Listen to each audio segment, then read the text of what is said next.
Bismillahirrahmanirrahim. فانقلبوا بنعمة من الله وفضل لم يمسسهم سوء واتبعوا رضوان الله والله ذو فضل عظيم إنما ذلكم الشيطان يخوف أولياءه فلا تخافوهم وخافون إن كنتم مؤمنين ولا يحزنك الذين يسارعون في الكفر إنهم لن يضروا الله شيئا يريد الله ألا يجعل لهم حظا في الآخرة ولهم عذاب عظيم إن الذين اشتروا الكفر بالإيمان لن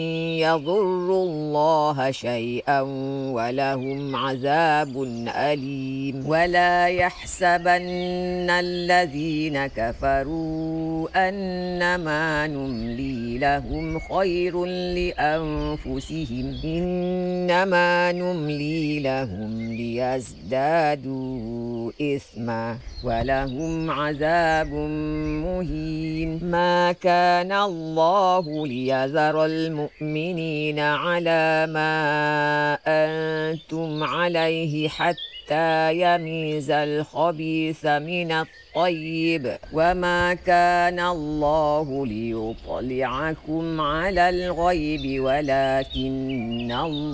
ولكن الله يجتبي من رسله من يشاء فآمنوا بالله ورسله وإن تؤمنوا وتتقوا فلكم أجر عظيم ولا يحسبن الذين يبخلون بما آتاهم الله من فضله هو خيرا لهم بل هو شر لهم سيطوقون ما بخلوا به يوم القيامة ولله ميراث السماوات والأرض والله بما تعملون خبير.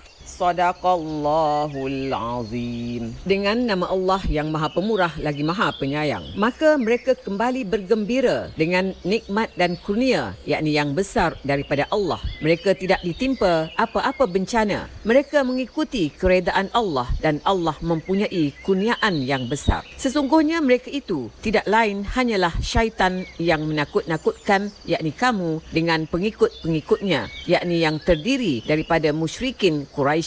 Kerana itu janganlah kamu takut kepada mereka, tetapi takutlah kepadaku jika benar-benar kamu orang yang beriman. Ayat-ayat yang mententeramkan hati Nabi Muhammad sallallahu alaihi wasallam. Dan janganlah engkau, yakni Muhammad, berduka cita dengan orang yang mudah kembali menjadi kafir. Sesungguhnya sedikit pun mereka tidak merugikan Allah. Allah tidak akan memberi bahagian, yakni pahala, kepada mereka di akhirat dan mereka akan mendapat azab yang besar. Sesungguhnya orang yang menukar keimanan dengan kekufuran sedikit pun tidak merugikan Allah dan mereka akan mendapat azab yang pedih. Dan jangan sekali-kali orang kafir itu menyangka bahawa kami membiarkan, yakni mereka hidup lama, itu baik bagi diri mereka. Sesungguhnya kami membiarkan mereka hanyalah agar dosa mereka semakin bertambah, yakni di dunia, dan mereka akan mendapat azab yang menghinakan, yakni di akhirat kelak. Allah sekali-kali tidak akan membiarkan orang yang beriman